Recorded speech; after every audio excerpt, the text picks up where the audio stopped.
এবার রেশন দুর্নীতি মামলায় কলকাতা হাইকোর্টে রিপোর্ট দিল রাজ্য। এখনো পর্যন্ত 87টি অভিযোগ দায়ের হয়েছে, 65টি চার্জশিট দেওয়া হয়েছে। সৌভিক মজুমদার রয়েছেন আমাদের সঙ্গে টেলিফোন লাইনে। সৌভিক, রাজ্যের পেশ করা রিপোর্টে কি বলা রয়েছে?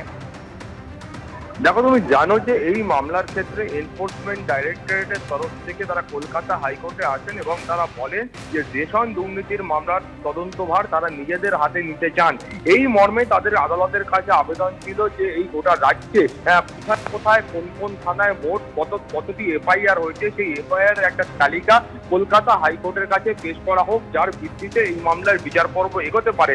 ফলত সেই দাবির ভিত্তিতেই আজকে কলকাতা হাইকোর্টের রাজ্যের তরফ থেকে রিপোর্ট পেশ করা হয়েছে এবং তারা সেখানে বলছেন যে এখনো পর্যন্ত 87টি এফআইআর এই রেশন দুর্নীতির কে কেন্দ্র করে এই রাজ্যের বিভিন্ন থানায় হয়েছে এবং যার মধ্যে এই গোটা বিষয়টার ক্ষেত্রে রাজ্য সরকার তারা সমস্তটা খতিয়ে দেখছেন এবং তারা বলছেন যে তারা 65টি মামলার ক্ষেত্রে ইতিমধ্যে চার্জশিট দিয়েছেন, 20টি মামলার ক্ষেত্রে এখনো ইনভেস্টিগেশন চলছে এবং 2টি মামলা ত্রুটিপূর্ণ রয়েছে। ফলত 17 দিনের মধ্যে এই রিপোর্ট খতিয়ে দেখে ইডি তাদের অবস্থান স্পষ্ট করবে এবং তার মধ্যে তুমি জানো যে রেশন দুর্নীতির মোট 6টি মামলায় কলকাতা হাইকোর্টের তরফে অন্তর্বর্তী স্থগিতাদেশ আছে, যেখানে রাজ্য পুলিশ তারা কোনো রকম তদন্ত করতে পারবে না। সেই অন্তর্বর্তী স্থগিতাদেশের মেয়াদটাও আগামী 24শে জুন পর্যন্ত বাড়ানো হয়েছে। ফলত ইডির তরফ থেকে এই রিপোর্ট দেখে তারা নিজেদের অবস্থান জানালে তারপরে এই মামলার ক্ষেত্রে পরবর্তী বিচার প্রক্রিয়া এগোবে। সুস্মিতা। সৌভিক, ধন্যবাদ। আবার আমরা বোর্ডের খবরে আসবো। এই মুহূর্তে খবর পাওয়া যাচ্ছে বীরভূমের ইলামবাজারে 25 নম্বর বুথের প্রিসাইডিং অফিসারকে সরিয়ে দিল জাতীয় নির্বাচন কমিশন। আমি আরেকবার বলবো, বীরভূমের ইলামবাজারের 25 নম্বর বুথের প্রিসাইডিং অফিসারকে সরিয়ে দিল জাতীয় নির্বাচন কমিশন। রুমা পাল আমাদের প্রতিনিধি এই মুহূর্তে সরাসরি আমাদের সঙ্গে রয়েছেন। কি কারণে রুমা, কি অভিযোগ প্রিসাইডিং অফিসারের বিরুদ্ধে জমা পড়েছিল যার জন্য এই ব্যবস্থা কমিশনের?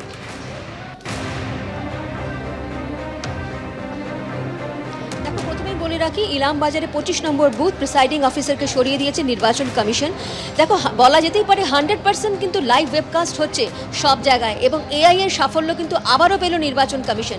সিও দপ্তর থেকে কিন্তু দেখা গেছে যে ওই বুথে একটি লোক বারবার ভেতরে প্রবেশ করছে, কিন্তু কোনোভাবেই কিন্তু প্রিসাইডিং অফিসার তাকে আটকাচ্ছে না এবং ভোটারদের প্রভাবিত করার চেষ্টা করছে।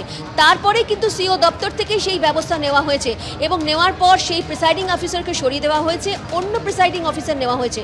অর্থাৎ যে এআই এর মাধ্যমে, অর্থাৎ আর্টিফিশিয়াল ইন্টেলিজেন্সের মাধ্যমে যে লাইভ ওয়েবকাস্ট হচ্ছে সেখানে কিন্তু ধরা পড়েছে।